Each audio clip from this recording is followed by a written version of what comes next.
Hello guys, welcome or welcome back to Loggery. How are you all doing? I hope all of you are doing great, all of you are fine and safe. आज हम discuss करने वाले हैं how to increase your score in mock test for CLAT और ALET 2023. Yes, this video is going to work for ALET 2023 as well. तो हम discuss करेंगे कि कैसे आप अपना स्कोर जो है वो इंक्रीज कर सकते हो, बिकॉज ये बहुत ही पूछे जाने वाला क्वेश्चन है. एंड नंबर वन क्वेश्चन जो आप लोग पूछते हो वो ये पूछते हो, can we increase our score. ठीक है ना, बिकॉज अभी सिर्फ 40 to 50 डेज रह गए हैं. ठीक है, क्या हम स्कोर इंप्रूव कर सकते हैं अपना.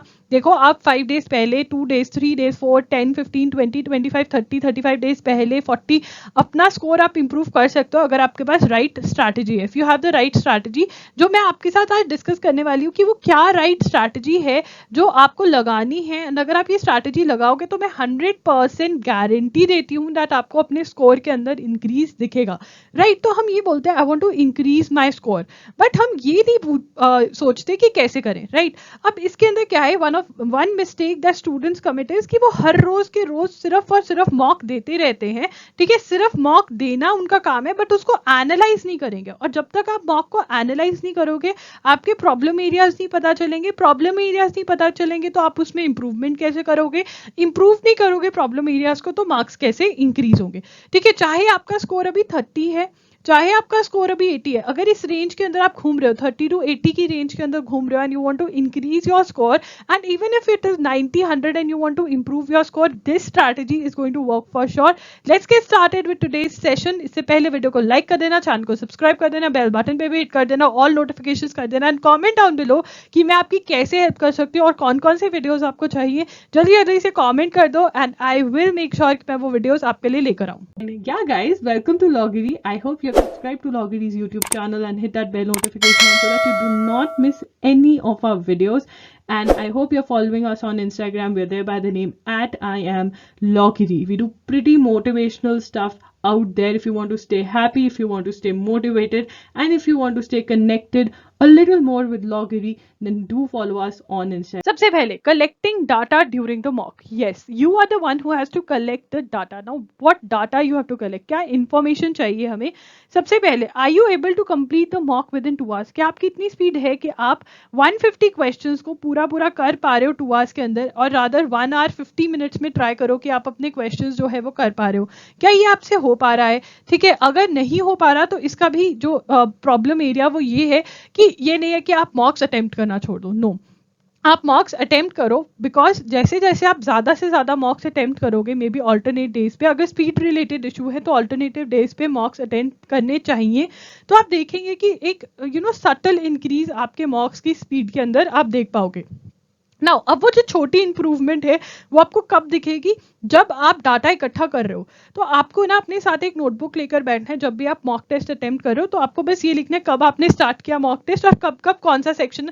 मतलब चाहे आप क्वेश्चन पेपर भी लिखते रहो कि ठीक है इतने टाइम पे वॉच तो होती है कि इतने टाइम पे मैंने ये सेक्शन खत्म करा, इतने पे ये स्टार्ट किया. तो ऐसा अगर आप डिटेल्स रखोगे तो एक तो आपके पास डाटा रहेगा कि मैं कौन से सेक्शन को कितना टाइम दे रहा हूँ, नंबर 1. एंड नंबर 2, आपके पास ये भी डाटा रहेगा कि क्या मेरे को कोई इंप्रूवमेंट दिख रही है या फिर चीजें वर्स जा रही हैं. तो अकॉर्डिंगली आप अपना चीजें जो है वो प्लान कर पाएंगे. राइट, उसके बाद यहाँ पे टिप, कीप अ नोटबुक, ये मैंने आपको बता दिया. उसके अंदर आप अपना ये डाटा इकट्ठा करें कि कौन सा सेक्शन आप कितने टाइम में कर रहे हैं, any particular topic that needs your attention. अब कभी कभी हम मॉक अटेम्प्ट कर रहे होते हैं, हमें पता होता है कि ये टॉपिक हमने नहीं किया या फिर मुझे इसको रिवाइज करना था या फिर ये मेरा वीक टॉपिक है, बट हम हमारे we forget, we tend to forget. तो आप वो भी अपनी नोटबुक में थोड़ा सा लिख सकते हैं कि यार ये वाला टॉपिक मुझे रिवाइज करना है, ये वाला करना है.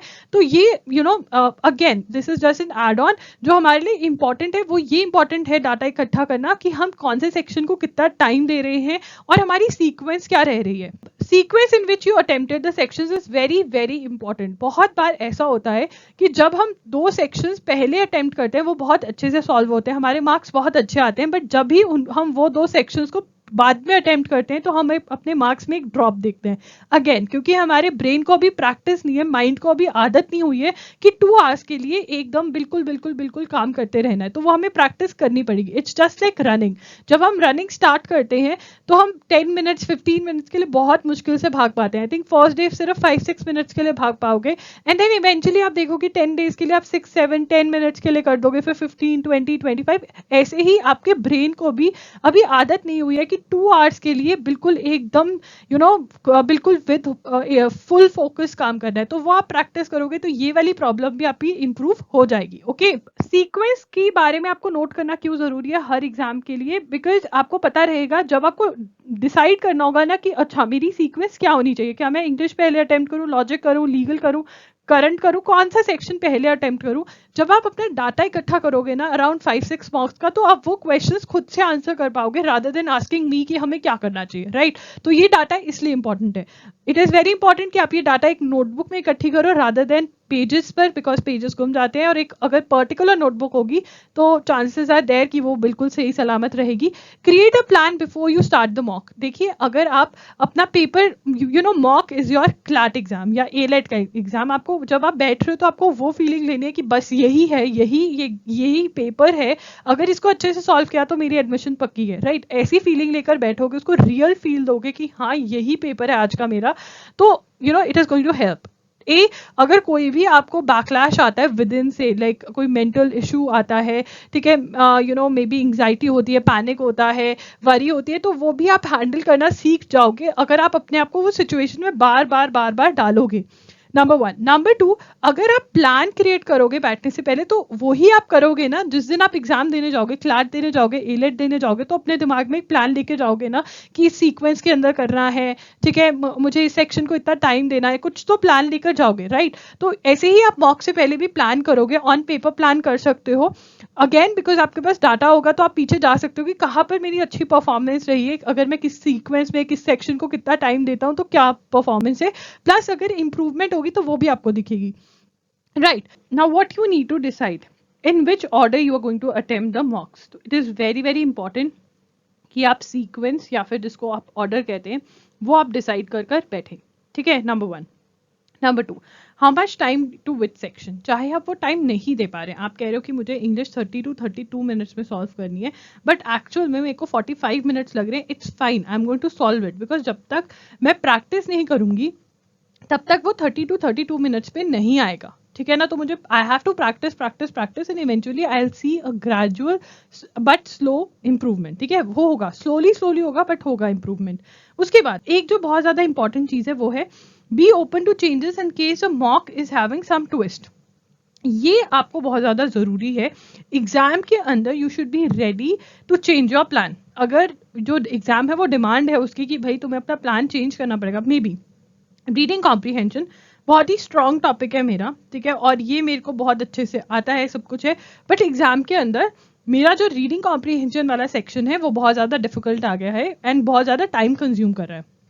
पहला मॉक देखा, दूसरा देखा, तो मुझे ये लग रहा है कि इंस्टेड कि मैं ये करूं, अब देखो यार, जो भी मॉक टेस्ट बनाएगा या जो भी एग्जाम बनाएगा वो एग्जाम को हमेशा बैलेंस आउट करेगा। अगर वो रीडिंग कॉम्प्रीहेंशन डिफिकल्ट डाल रहे हैं तो चांसेस है लीगल या लॉजिक में से एक सेक्शन बहुत ज्यादा इजी है, केक वॉक है, तो क्या इवन अगर आपने उसके बेसिक्स पढ़े हुए आप वो सेक्शन सॉल्व कर पाओगे, ये मेरी गारंटी है कि ऐसा होगा। बैलेंस आउट करेंगे वो पेपर, ठीक है ना? अगर एक सेक्शन बहुत डिफिकल्ट है, मान लो करंट अफेयर्स बहुत डिफिकल्ट है, तो वो भी मैथ्स के अंदर और कुछ क्वेश्चंस आपके इधर उधर बहुत ज्यादा इजी डालेंगे उसको बैलेंस आउट करने के लिए, राइट? तो इंस्टेड ऑफ कि हम अपना टाइम वेस्ट करें बहुत डिफिकल्ट सेक्शन पे, इजंट इट बेटर कि हम जो हमारे इजी सेक्शंस हैं उनको हम उठा लें? तो अगर मैंने यहाँ पे 10 मिनट्स लगा दिया और मुझे लग रहा है कि ये बहुत वो है, तो मैं इसको ड्रॉप कर अगर कोई और सेक्शन मुझे उठाना पड़े तो मुझे वो लगाकर देखना चाहिए कि अगर मैं ऐसा कर रही हूँ तो क्या मेरे मार्क्स जो हैं वो सही जा रहे हैं। आप देखोगे कि अगर आप ट्विस्ट एंड ट्वीक्स लेकर आ रहे हो अपने प्लान्स के अंदर when you are attempting your mock test, it will you will be in a habit to, you will be okay with changing your plans. आपको कोई प्रॉब्लम नहीं होगी कि ठीक है यार ऐसा भी होता है। तो इसलिए ये तीनों चीजें आपको सोचकर बैठनी है एग्जाम के अंदर, मतलब मॉक टेस्ट देने से पहले। How to analyse the mock test. देखो यार, आपने पेपर दे लिया, मैं आपको एक बात कहना चाहूंगी कि हमेशा आप जब पेपर देते हो मॉक टेस्ट पेपर, तो टेबल चेयर पे बैठो, ठीक है, घर में शोर होने दो, ठीक है, इट इज ओके, बिकॉज बहुत बच्चे मुझे आकर बोलते कि दीदी वहाँ पे बहुत ज़्यादा शोर था, इन्विजिलेटर हर 10 मिनट बाद हमें रिमाइंड करवा रहा था कि अब इतना टाइम रह गया, तो हमारा हार्ट बीट बढ़ रही थी and we were not able to concentrate. या देखो, इन्विजिलेटर कैसा आता है उसके ऊपर हमारा कोई कंट्रोल नहीं है, बट हम अपने ब्रेन को ट्रेन कर सकते हैं कि इवन अगर कोई हमें बहुत ज़्यादा डिस्टर्ब कर रहा है तब भी हम अपने पेपर पे फुल फोकस कर सके। एंड आई नो बहुत सारे बच्चों को प्रॉब्लम हो रही थी बेल से। क्लैट 2022 के अंदर कुछ देर बाद ना बेल बजती बजती थी जो आपको बताती थी कि भैया इतना टाइम रह गया, एंड इस बेल से बहुत बच्चों को प्रॉब्लम हो रही थी बिकॉज उनके अंदर वो डर बैठ रहा था। तो आई वुड से कि अगर आप अपने पेरेंट्स को बोल सको कि हर 30 मिनट्स बाद, हर 15 मिनट्स बाद मुझे आकर रिमाइंड करवाओ कि बेटा इतना टाइम रह गया है, तो that would be a great thing. I want कि आप बिल्कुल प्रिपेयर होकर जाओ, मतलब ये ना हो कि हमारी प्रिपरेशन बहुत अच्छा हो बट डी डे पे कुछ ऐसा हो जाए। तो आप बिल्कुल श्योर होने दो, कोई बात नहीं, नॉइस के अंदर अपने ब्रेन को वर्क करने की आदत डालो बिकॉज वहाँ पे पिन ड्रॉप साइलेंस नहीं होने वाली है। एंड ट्राई करो कि हम अपना जो पेपर है वो 1 hour 50 minutes के अंदर कंप्लीट कर पा रहे हैं, ठीक है। 10 minutes हम एक्स्ट्रा रख रहे हैं, रोल नंबर फिल करना होता है, ये सब करना होता है। तो मॉक कैसे एनालाइज करना है, 10-15 मिनट्स की ब्रेक लो, ट्राई करो कि आप जो है मॉक सेम डे ही एनालाइज करो। एंड ऑल्सो यहाँ पर एक चीज मैं ऐड करना चाहूंगी, बहुत बच्चे क्या होते हैं वो 2-3 पैसेजेस सॉल्व करेंगे, 2 to 3 passages they solve and then they check the answer. ऐसा नहीं करना है, पूरा का पूरा मॉक सॉल्व करके फिर आना है आंसर्स पे। तो एनालाइज उसी दिन करोगे तो कुछ चीजें याद रहती है, मैंने ये ऐसा क्यों किया था, क्या रीजन था। तो इमीडिएटली मॉक को एनालाइज करें, ठीक है। टॉपिक वाइज प्लस रीजन, देखिए यहाँ पे आपको एक टेबल बनाना है अपनी नोटबुक में, वहाँ पे टॉपिक लिखना है, जैसे मेन थीम रीडिंग कॉम्प्रिहेंशन का एक टॉपिक हो गया, या कोई टाइटल पूछा हुआ है किसी में, लॉजिकल रीजनिंग में सिलॉजिज्म्स हैं, अजम्पशंस है, तो क्वेश्चन का टाइप लिखना है।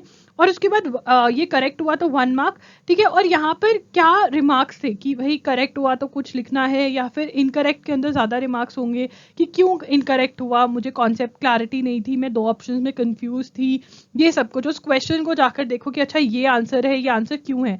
This is very very important.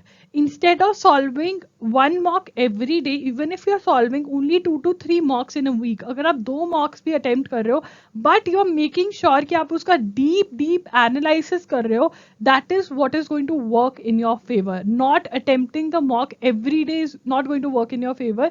Instead analyzing it is going to work. अगर आप 2 दिन भी analysis पे लगा देते हो ना, मुझे कोई प्रॉब्लम नहीं है इस चीज से।